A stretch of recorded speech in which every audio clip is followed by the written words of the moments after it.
شروع کرتی ہوں اللہ تعالیٰ کے نام کے ساتھ جو بڑا مہربان نہایت رحم کرنے والا ہے۔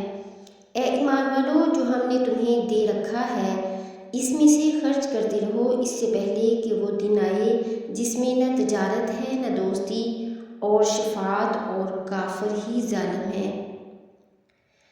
اللہ تعالیٰ ہی معبود برحق ہے، جس کے سوا کوئی معبود نہیں، جو زندہ اور سب کا تھامنے والا ہے، جسے نہ اونگ آتی ہے نہ نیند۔ اس کی ملکیت میں زمین اور آسمانوں کی تمام چیزیں ہیں۔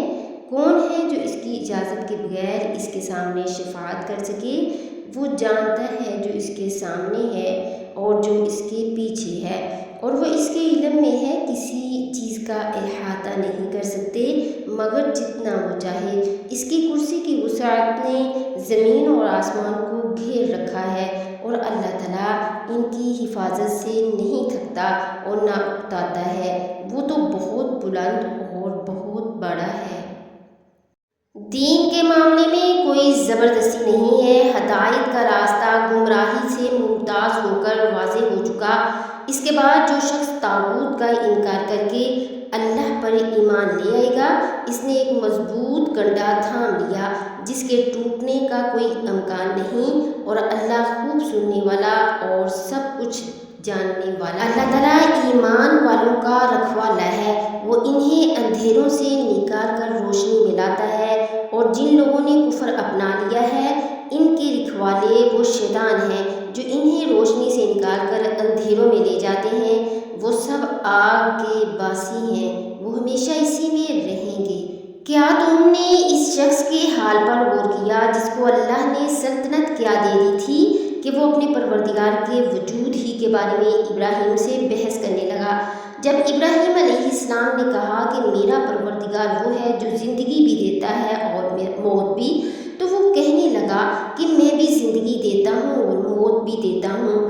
ابراہیم علیہ السلام نے کہا، اچھا، اللہ تو سورج کو مشرق سے نکالتا ہے، تم ذرا اسے مغرب سے تو نکال کر لاؤ۔ اس پر وہ کافر حیران ہو کر رہ گیا، اور اللہ ایسے ظالموں کو ہدایت نہیں دیتا۔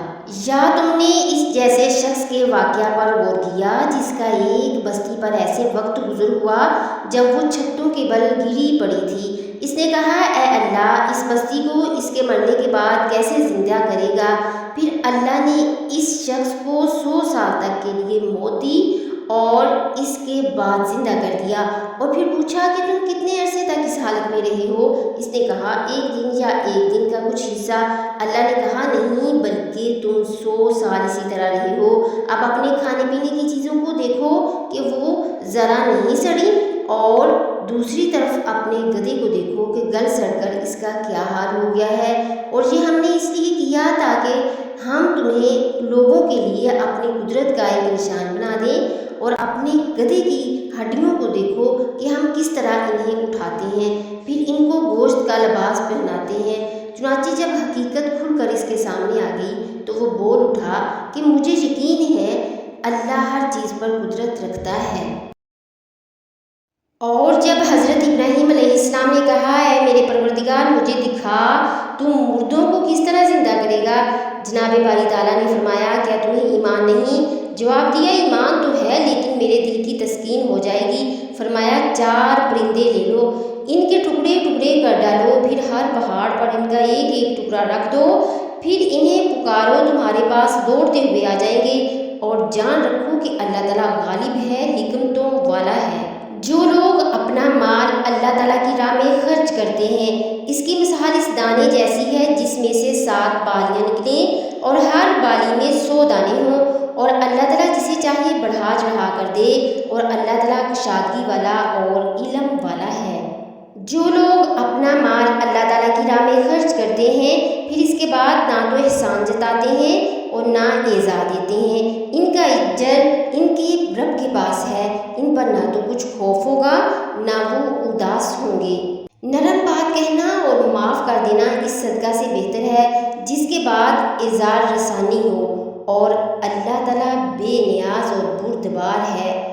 اے ایمان والو، اپنی خیرات کو احسان جتا کر اور ایذا پہنچا کر برباد نہ کرو، جس طرح وہ شخص جو اپنا مال لوگوں کے دکھاوے کے لیے خرچ کرے اور نہ اللہ تعالیٰ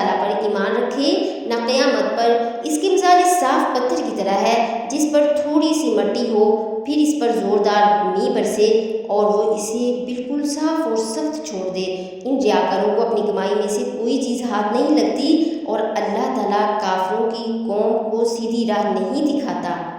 ان لوگوں کی مثال جو اپنا مال اللہ تعالیٰ کی رضامندی کی طلب میں دل کی خوشی اور یقین کے ساتھ خرچ کرتے ہیں، اس باغ جیسی ہے جو اونچی زمین پر ہو اور زوردار بارش اس پر برسے اور وہ اپنا پھل دگنا لائے، اور اگر اس پر بارش نہ بھی پڑے تو شبنم کے قطرے ہی اس کے لیے کافی ہے، اور اللہ تمہارے کام دیکھ رہا ہے۔ کیا تم میں سے کوئی بھی یہ چاہتا ہے کہ اس کا کھجوروں اور انگوروں کا باغ ہو جس میں نہریں بہہ رہی ہوں اور ہر قسم کے پھل موجود ہوں؟ اس شخص کا بڑھاپا آ گیا ہو، اس کے ننھے ننھے سے بچے بھی ہوں اور اچانک باغ کو آفت لگ جائے جس میں آگ بھی ہو، پس وہ باغ جل جائے۔ اسی طرح اللہ تعالیٰ تمہارے لیے آیتیں بیان کرتا ہے تاکہ تم غور و فکر کرو۔